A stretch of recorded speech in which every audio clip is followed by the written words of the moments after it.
Assalamualaikum warahmatullahi wabarakatuh. Berjumpa dalam pembelajaran matematika bersama Teacher Mesa. Kali ini kita akan membahas materi pembelajaran matematika mengenai operasi hitung bilangan bulat negatif dalam kehidupan sehari-hari. Siapa bilang matematika itu sulit dan sangat menakutkan? Matematika itu gampang dan menyenangkan. Asalkan anak-anak teacher mau menyimak dengan teliti dan rajin berlatih. Jika kita sudah paham mengenai matematika, tidak akan ada lagi ekspresi wajah seperti ini, tapi ekspresi menyenangkan dan gembira layaknya kita mendapatkan sebuah hadiah. Nah, sebelum kita mulai operasi hitung bilangan bulat negatif, kita harus kenali dulu jenis-jenis operasi hitung. Apa saja jenis-jenis operasi hitung itu? Di dalam matematika, jenis operasi hitung ada 4. Menambah, mengurang, mengali, dan membagi. Ingat kembali ya, ada 4 jenis operasi hitung, yaitu menambah, mengurang, mengali, dan membagi. Prinsip yang harus anak teacher pahami sebelum mengerjakan soal-soal dalam bentuk operasi bilangan bulat negatif adalah di dalam operasi bilangan bulat negatif ada operasi mengali dan membagi yang melibatkan tanda positif dan negatif. Nah, prinsipnya jika tanda positif dikalikan dengan tanda positif atau tanda positif dibagi dengan tanda positif, hasilnya pasti tanda positif.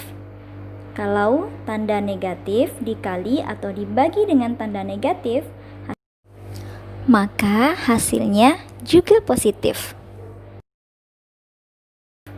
Nah, dengan demikian bisa ditarik kesimpulan bahwa dua tanda yang sama jika dikali atau dibagi, maka hasilnya akan positif. Prinsip selanjutnya adalah jika tanda positif dikali atau dibagi dengan tanda negatif, hasilnya negatif, dan tanda negatif dikali atau dibagi dengan tanda positif, hasilnya juga negatif. Dan kita juga bisa simpulkan lagi bahwa jika dua tanda yang berbeda kita kali atau kita bagi, maka hasilnya akan negatif. Nah, anak-anak teacher, sebelum kita lanjutkan pembelajaran, terlebih dahulu kita simak apa-apa saja atau tips-tips apa yang harus kita perhatikan di dalam mengerjakan atau menyelesaikan soal-soal cerita menggunakan operasi bilangan bulat negatif. Berikut tipsnya.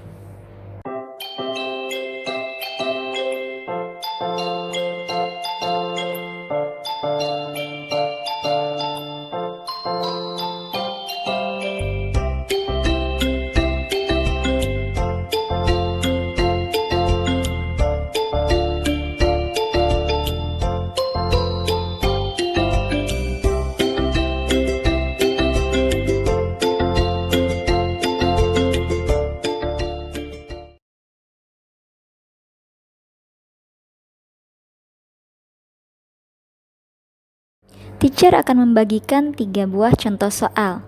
Silakan disimak semuanya. Yang pertama, seekor kelinci berada pada sebuah garis bilangan di titik negatif 38. Kelinci itu melompat ke kiri sebanyak 15 lompatan, lalu balik arah dan melompat sebanyak 8 lompatan. Kelinci tersebut berhenti pada bilangan keberapa? Atau pertanyaannya, pada bilangan keberapakah kelinci tersebut berhenti? Untuk menjawabnya, seperti yang sudah dikemukakan tadi, ada 3 tips. Yang pertama, kita baca soalnya kalimat per kalimat. Yang kedua, buatlah skema bagian, diketahui, ditanya, dan dijawab. Yang ketiga, tuliskanlah soal-soal tersebut, angka-angkanya atau kalimatnya dalam skema bagian yang sudah kita tulis. Nah, seperti yang tadi, untuk pertama kita buat diketahui seekor kelinci berada pada sebuah garis bilangan di titik negatif 38. Berarti posisi pertamanya adalah negatif 38. Kita baca lagi kalimatnya. Kemudian kelinci itu melompat ke kiri sebanyak 15 lompatan. Nah, berarti melompat ke kiri kita melewati garis negatif dan kita buat posisi keduanya negatif 15. Kita baca lagi kalimatnya. Lalu balik arah dan melompat sebanyak 8 lompatan. Berbalik arah berarti berlawanan dengan arah sebelumnya. Jika arah sebelumnya adalah di sebelah kiri, sekarang kelinci melompat ke kanan sebanyak 8 lompatan. Dengan arti kata posisi ketiganya ditambah 8. Kita lanjut kepada bagian ditanya. Yang ditanya adalah posisi terakhir si kelinci.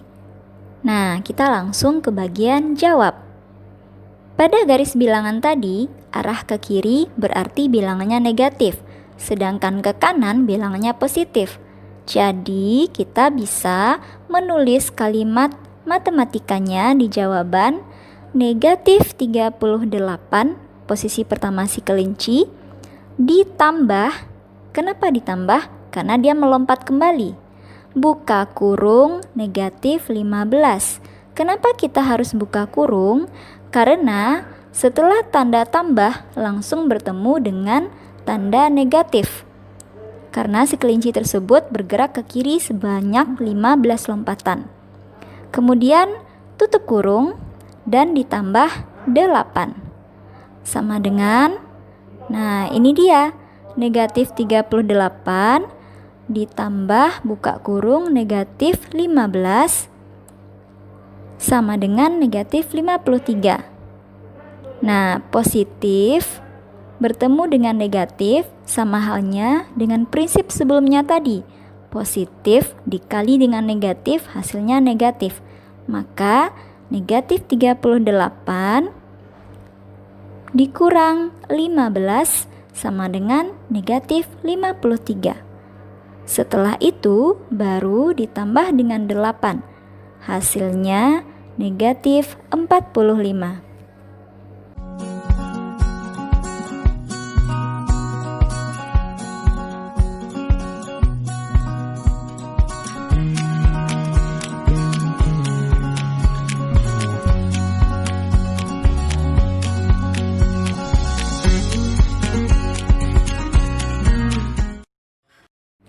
Soal kedua.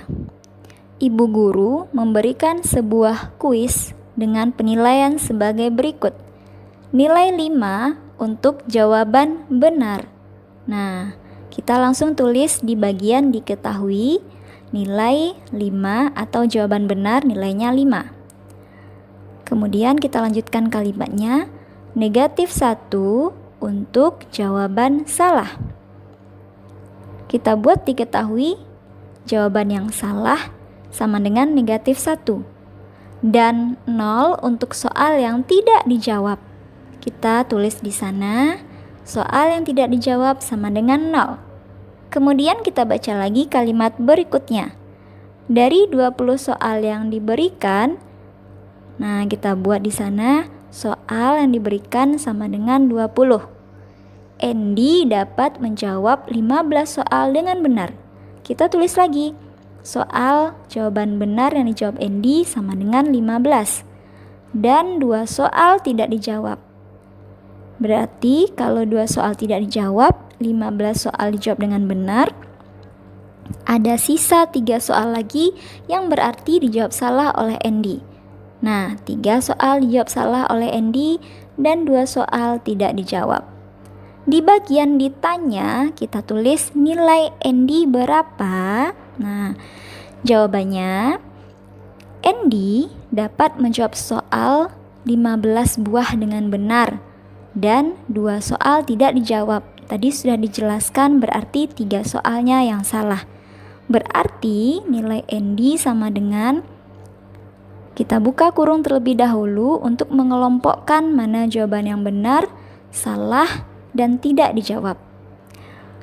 Buka kurung 15 untuk soal yang jawab benar dikali 5 untuk poinnya, tutup kurung, ditambah buka kurung lagi 3 soal yang salah dikali buka kurung lagi. Kenapa buka kurung? Karena dia bilangan negatif, dikurang 1 tutup kurung lagi, ditambah buka kurung lagi 2 untuk soal yang tidak dijawab dikalikan 0 karena poin yang tidak dijawab itu 0, tutup kurung, sama dengan, nah ini dia, 15 dikali 5 sama dengan 75, ditambah 3 dikali negatif 1 sama dengan negatif 3, ditambah 1 dikali 0 sama dengan 0. Berarti bilangan yang harus kita hitung sekarang adalah 75 ditambah buka kurung negatif 3.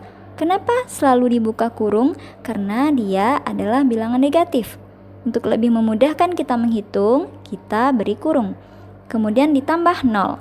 Nah, anak-anak teacher, jika dua tanda yang berbeda bertemu dan dipisahkan oleh tanda kurung dalam kalimat matematika, kita baca kali. Berarti di sini kita baca 75 positif dikali negatif 3. Bukan 75 ditambah negatif 3, tapi 75 positif dikali negatif 3 ditambah 0. Seperti prinsip awal, positif dikali negatif hasilnya negatif. Berarti 75 ditambah negatif 3 sama artinya dengan 75 dikurang 3 ditambah 0. Nah, 75 dikurang 3 hasilnya 72.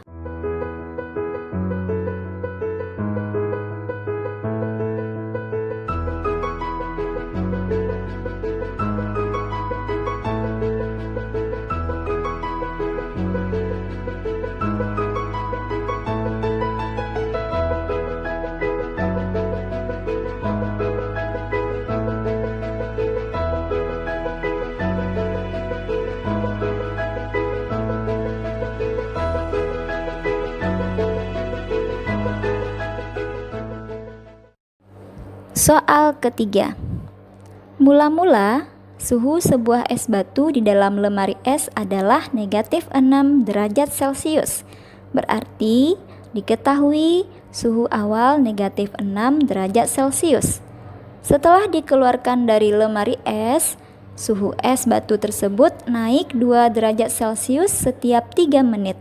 Nah, berarti kenaikan suhunya adalah 2 derajat Celcius setiap 3 menit. Langsung kita masuk ke bagian ditanya.